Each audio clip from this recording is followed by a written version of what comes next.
E o Cat, parágrafo 409, finalzinho do parágrafo 409. Ninguém, contudo, se torna feliz vivendo o lema: para sexo eu não preciso de ninguém. Faço-o sozinho, como e quando preciso. Então, segundo a opinião da igreja, o animal racional, que somos prazer, somos nós não temos a satisfação plena quando temos uma relação sexual que não tem o antes e não tem o depois. É como se você terminasse aquilo e algo tivesse ainda faltando. Diferente dos animais, do cachorro, que ele se dá por satisfeito simplesmente por fazer o coito. O ser humano não. Ele se dá por satisfeito quando aquela relação ela termina com alguém dizendo: eu não vou embora. Fique tranquilo, eu não te procurei só para isso, eu vou ficar aqui com você. Aí aquela relação satisfaz. É por isso que a relação entre os casados são mais espaçadas. Não é porque tem agora conta de água para pagar, conta de aluguel para pagar. Não, é porque ela tem uma satisfação maior por causa do depois. Então, a igreja diz que esse tipo de relação solitária, ela não traz a satisfação plena. E às vezes a pessoa acha que é alguma coisa naquele próprio ato que ele fez errado, ou porque faltou um pornozinho junto, então a próxima vez ele vai tentar com um pornozinho junto, quem sabe ele se sinta mais satisfeito. E aí gera então a compulsão sexual. Porque ele vai tentando achar uma satisfação onde nunca existe. Qualquer pessoa que esteja me assistindo, que tenha essa experiência da masturbação, pode dizer: você não está feliz com isso. Você tem momentos de alegria, mas você não está feliz com isso. E um outro efeito da masturbação, além da insatisfação de levar à compulsão, um dos efeitos mais graves você vai sentir no casamento. Quando você perceber que o seu marido e a sua esposa não é a sua mão, não é o seu chuveirinho. Então, nós, quando temos o hábito da masturbação, nós nos acostumamos com um sexo em que nós temos a hora que a gente quer, sem ter a menor necessidade de doação, sem ter a menor necessidade de agradar a ninguém, de se dar por ninguém. Então a gente entra com esse hábito. Isso é um hábito terrível dentro do casamento. Aí agora você está diante de alguém, diante do qual é muito mais difícil, exige mais de você conseguir a relação, não é mais a sua mão agora. E aí os conflitos acontecem no casamento, é homem reclamando da mulher, é mulher reclamando do homem, né? Então, por isso que a igreja sempre teve um pé atrás com relação à masturbação. O Catecismo da Igreja, número 2352, ela faz uma divisão, ela fatia os graus de masturbação, né? Ela fala assim: para formar um justo juízo sobre a responsabilidade moral do sujeito, né? Ou seja, para você poder dizer o quanto aquela pessoa foi culpada ou não, o quanto ela foi responsável por praticar aquele ato ou não, deve-se levar em conta a imaturidade afetiva, a força dos hábitos contraídos, o vício, né? O estado de angústia e outros fatores psíquicos ou sociais que minoram ou deixam mesmo extremamente atenuada a culpabilidade moral.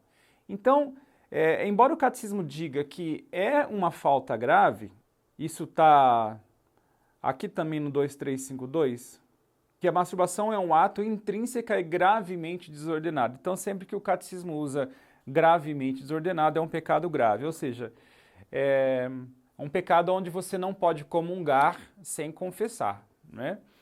Agora, ele coloca algumas situações em que diminui essa gravidade, onde você até poderia se confessar. Onde ele fala, quando você não tem controle sobre o ato, porque você não tem culpa de algo que você não tem controle. Usar droga, por exemplo, você pecou nas primeiras vezes, que você tinha condições de mandar em si.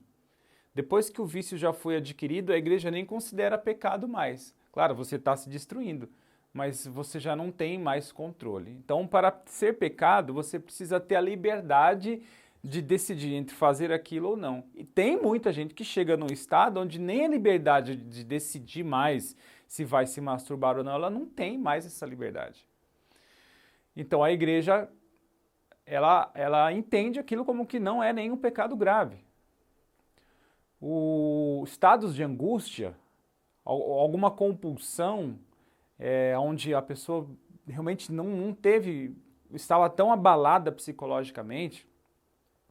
Então, é necessário entender essa questão. O problema é que aquela pessoa que praticou o ato da masturbação em si, imagina, você acabou lá de praticar o ato da masturbação.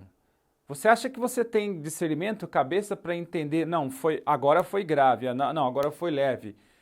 Nós não conseguimos fazer essa separação. Por isso que eu recomendo que você sempre se confesse. Na dúvida se aquilo era um pecado que era obrigado a confessar ou não, na dúvida, se confesse. Você não tem como você identificar se você estava em estado de angústia o suficiente para que aquilo fugisse do seu controle. Não dá para saber, gente. Agora, se você chegou já nesse ato da compulsão, é necessário, o padre Paulo Ricardo disse que a terapia para isso seja católica. Católico quer dizer segundo o todo.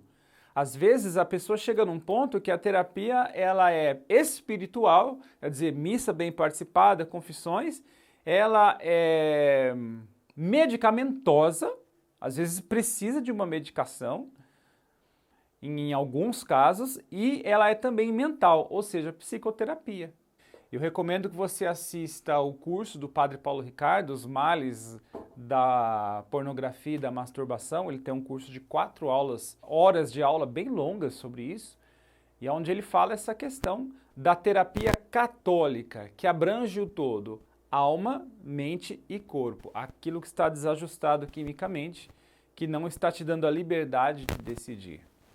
E claro, gente, o Facebook é um prato cheio para injetar sangue nas suas veias. A moça não precisa estar pelada, mas aquele decote ali já joga sangue nas suas veias, né? Então, exclua essas amizades, não aceite essas amizades. Eu tenho muitas solicitações de amizade, na hora que eu vejo a moça lá com os decotes, eu já não aceito a amizade, é muito comum, tá? Não se desespere. Quanto mais desesperado você tiver, mais difícil será vencer. Então, é um pecado que se vence com calma, com a cabeça no lugar, com a ajuda de um sacerdote. E você vai notando que quanto mais você está bem consigo mesmo, mais você está em paz, menos você sente a necessidade da masturbação. É algo bastante interessante, né? E outra coisa que nós temos a dizer também é que você, agora em pleno século XXI, você é muito mais heróico, é um ato muito mais heróico fugir da masturbação do que na época de Padre Pio. Naquela época, por exemplo, as roupas de banho, as roupas de praia das mulheres eram no joelho, não existia biquíni, então era tudo muito mais difícil, mais difícil você cair. Não existia Big Brother, não existia novela da Globo, não existia uma Anitta rebolando na televisão. Então, o que a igreja pede de você é realmente um ato de heroísmo. Se um autor escreveu um livro há muitos anos atrás, na época que o professor Felipe Aquino era adolescente ainda. Ele escreveu que se ele tivesse que dar uma medalha a um soldado que venceu a guerra e uma medalha para aquele que viveu a castidade, ele daria para um jovem que viveu a castidade. Se aquele jovem, há 50 anos atrás, merecia uma medalha por viver a castidade, hoje a medalha é muito maior. Ele merece 2, 3, 4 medalhas. Então a luta não é fácil, mas não desista. Deus quer pegar você quando você se encontrar com Ele. Deus quer pegar você lutando, independente do estado dessa luta que você esteja. Você esteja caído ou levantando, o que importa é quando você cair, você não desejar ficar caído.